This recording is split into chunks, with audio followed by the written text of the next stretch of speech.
bersama kami di program Berkat Pagi.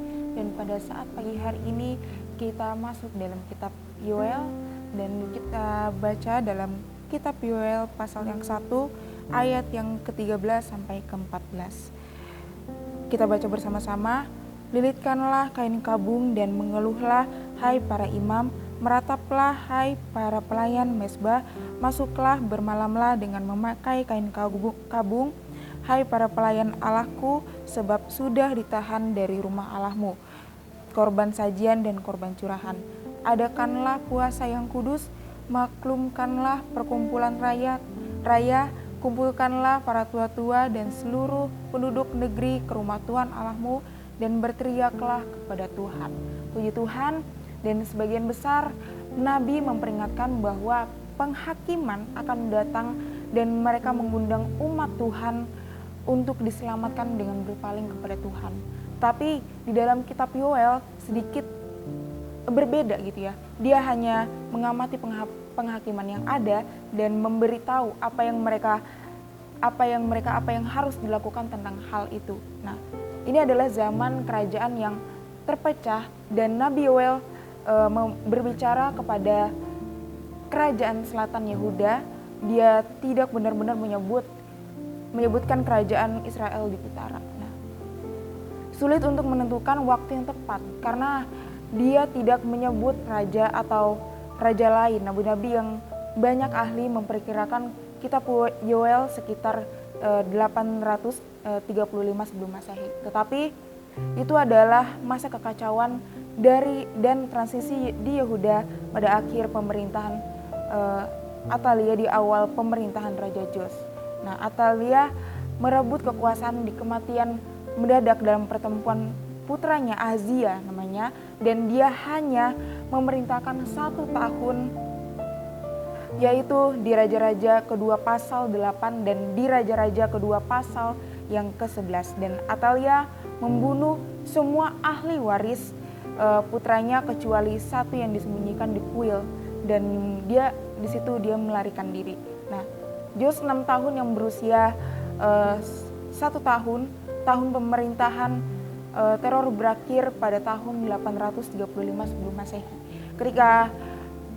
Ketika imam besar menggulingkan Atalia dan menempatkan Jos yang berusia 7 tahun di atas tahta. Nah, selama 6 tahun sebagai ratu atas Yehuda, Atalia memerintah dengan jahat. Dia adalah cucu dari raja jahat Amri dari Israel, menjadikan putri atau keponakan Ahab.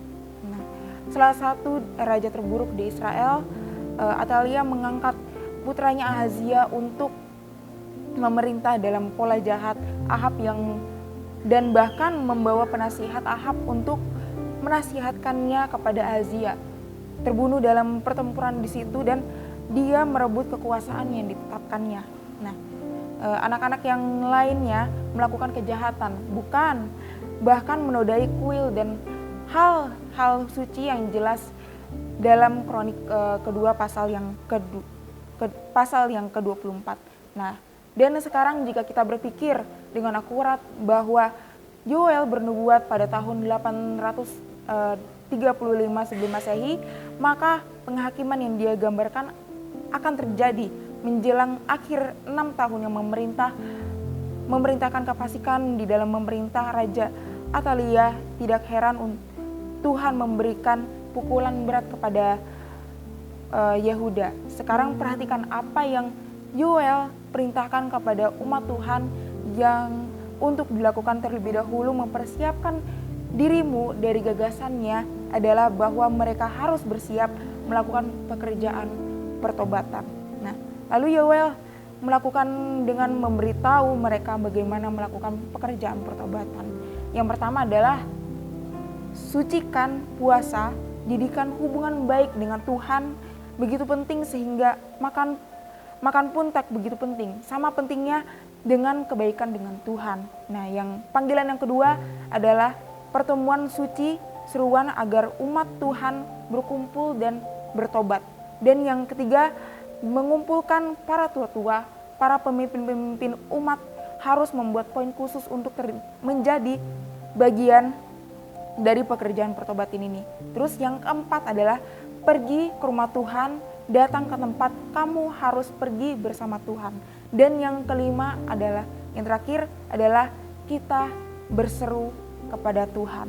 Nah, hanya berseru kepada Tuhan dan percaya bahwa Dia akan merespon dengan belas kasihannya. Dan kamu melihat di saat kekeringan yang menimpa seluruh Yehuda, semua yang bisa mereka lakukan hanya berseru kepada Tuhan. Mereka tidak berdaya untuk menyelesaikan masalah itu.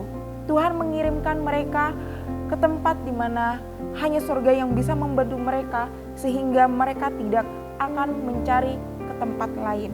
Nah, di dalam Lukas pasal yang ke-13, Yesus diperhadapkan pada masalah bencana yang membunuh 18 orang pada saat itu.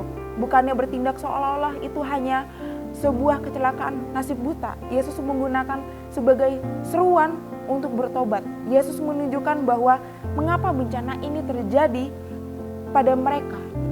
Nah, sebenarnya bukan pertanyaan yang paling penting untuk bagi kita semuanya. Dan pertanyaan yang paling pentingnya adalah, apakah saya siap untuk menghadapi bencana seperti dunia yang jatuh ini? Nah, jadi saudara, tanyakan pada diri kita sendiri pada pagi hari ini, apakah Anda siap? Sudahkah Anda menjawab undangan Tuhan untuk bertobat? Nah, persiapkanlah diri kita, persiapkan diri Anda untuk saat ini sampai Tuhan Yesus datang kali yang kedua. Dan dengan hidup dalam keadaan yang bertobat dan berkelanjutan di hadapan Tuhan. Dan demikianlah firman Tuhan kita pada pagi hari ini, firman Tuhan yang sangat singkat pada pagi hari ini, dan biarlah firman Tuhan yang disampaikan bisa menjadi berkat untuk bagi kita semuanya. Immanuel, Allah beserta kita.